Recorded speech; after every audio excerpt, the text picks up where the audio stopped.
السلام علیکم، welcome back to my YouTube channel drama serial Rang Mahal کی نیکسٹ میگا ایپیسوڈ میں آپ لوگ دیکھیں گے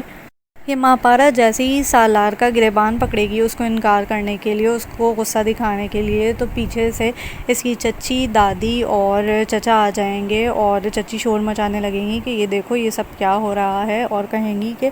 دادی اور ماں پارا دونوں نکلو ابھی میرے گھر سے۔ لیکن سالار رائت کی طرح بالکل بھی نہیں ہے کہ مشکل آنے پر ماں پارا کا ساتھ چھوڑ دے، اور وہ اپنی امی سے فوراً کہہ دیتا ہے کہ میں ماں پارا کو پسند کرتا ہوں اور اس سے شادی کرنا چاہتا ہوں، اور یہ گھر اس کا بھی ہے۔ سالار کی امی بہت ناراض ہوتی ہیں، بہت زیادہ غصہ ہو جاتی ہیں اور اس کو گھر سے نکالنے کی کوشش کرتی ہیں، لیکن سالار کسی طرح سے ماں پارا اور اس کی دادی کو اپنے گھر میں روک لیتا ہے۔ اپنی اسی بات کو منوانے کے لیے سالار اپنے آپ کو نقصان پہنچانے کی کوشش کرتا ہے اور ہاتھ کاٹنے لگتا ہے، تو اس کی امی ہاتھ سے چھری لے لیتی ہیں اور کہتی ہیں ٹھیک ہے بھائی، جیسا تم کہو گے ویسا ہی ہوگا، بس ماں پارا تو مان جائے لیکن پہلے۔ دوسری جانب دادی بھی ماں پارا کو بار بار سمجھا رہی ہیں کہ بیٹا مضبوط بننے کے لیے، اپنے فیوچر کے لیے شادی کر لو۔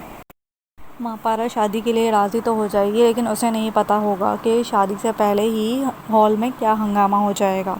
ماں پارا اور سالار جب ایک ساتھ شادی ہال میں انٹر ہو رہے ہوں گے تو جب اسٹیج پہ جا کے بیٹھیں گے تو وہیں پہ ہی ان کو کوئی پہچان لے گا، ماں پارا کو اور اس کی دادی کو، اور سب لوگ باتیں بنانا شروع ہو جائیں گے۔ وہ آنٹی کہنے لگیں گی کہ یہ تو ماں پارا ہے، یہ تو اس کردار کی ہے، اور ساری کہانی ماں پارا کے سامنے آگے کھڑی ہو جائے گی۔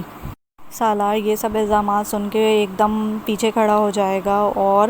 اس کی امی تو ویسے بھی اسی بات کی کسی انتظار میں تھیں کہ کسی طرح سے کچھ ہو جائے اور ان کو ماں پارا کو اپنی بہو نہ بنانا پڑے۔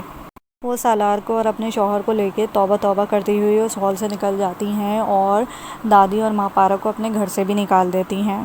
اب ماں پارا اور دادی کا ٹھکانہ اگلا کیا ہوگا یہ تو آنے والا وقت ہی بتائے گا۔